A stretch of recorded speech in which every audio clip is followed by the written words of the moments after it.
ያያችሁልኝ ነው። ይሄ ነገር ምንድን ነው? ጎጃም ምድር ውስጥ ነዳጅ የተገኘ መሰለኝ።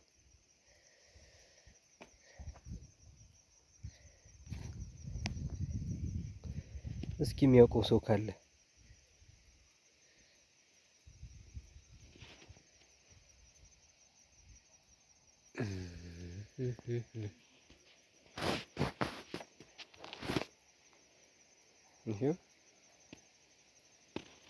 ምናልባት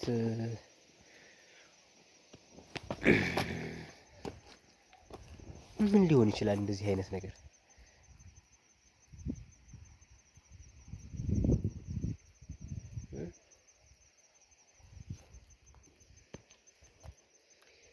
ብቻ ነዳጅ ከውሃ ጋር ሲቀላቀል የሚያሳየውን ባህሪ አይነት የሚታይ ነገር አለ። ይሄው የት ነው ካላችሁ፣ ይሄ እስኪ ምንድን ነው ይሄ ነገር?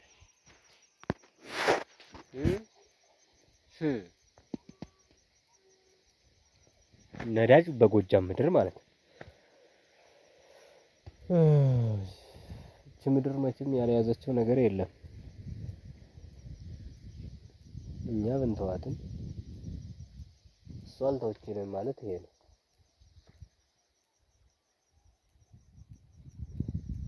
ወንዝ ዳር ነው እንግዲህ እንደምታዩት፣ ወንዙ ታች ድረስ ምናልባት ካራክተሩን ይህንን ይመስላል። እስኪ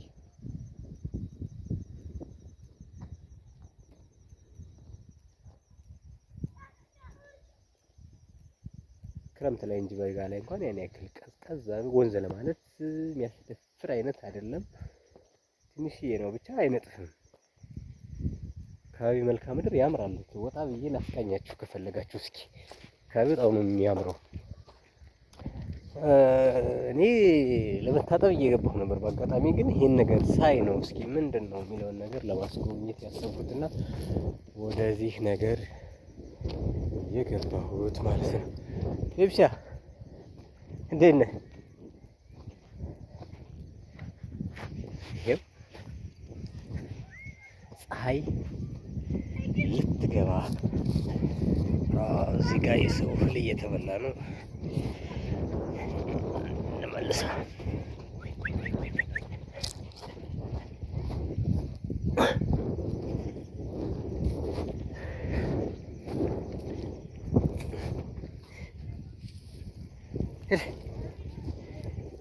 በባህላችን እንግዲህ ከብት የሰው እህል ሲበላ ቆሞ ማየት ነውር ነው።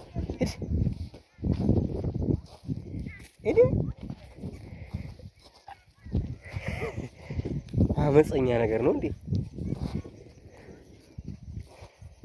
እና ይሄን ይመስላል አካባቢው። ይሄው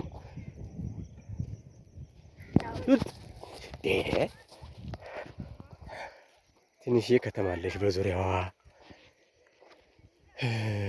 ከላይ ውሃ ምናምን ልምልም ያለ ሜዳ ነው የምታዩት። እንግዲህ በጋውን ሁሉ የማይነጥፍ አካባቢ በጣም ምርታማ የሚባል ነው። እዚህ ወንዝ ላይ ነው እንግዲህ ድንገት ልታጠብ ስገባ ነው ያን ነገር ሳይ ምንድን ነው ብዬ ገርሞኝ ነው። እዚህ ጋር ወንዝ አለ። እዚህ ወንዝ ላይ እንግዲህ ተክሎ ይሄንን ማዶ ማልማት ይቻላል፣ ግን ደግሞ እየለማ አይደለም።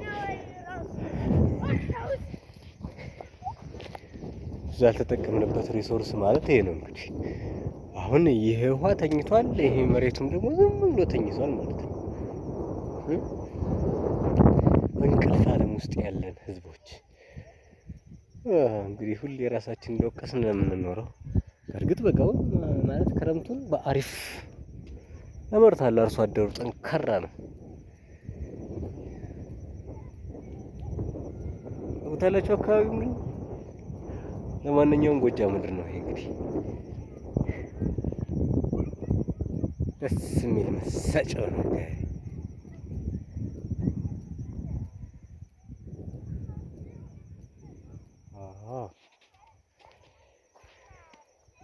እና እዚህ ውስጥ ስገባ ነው ያየሁት ያንን ነገር ነው የምላችሁ። ለማንኛውም ተመልሰን እንግባና ታጥበን እንውጣ። ያንን ነገርም በደንብ ላሳያችሁ። አካባቢውን ምናልባትም ከአካባቢው ጋር ምናልባት ሪሌሽን ካለው የምታውቁት ነገር ካለ እሱን ላስቃኛችሁ ብዬ ነው ከውሃው የወጣሁት።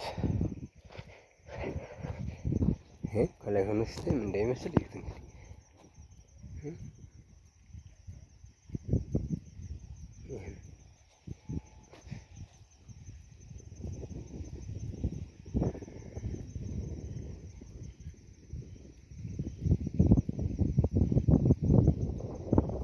ምን ሊሆን ይችላል?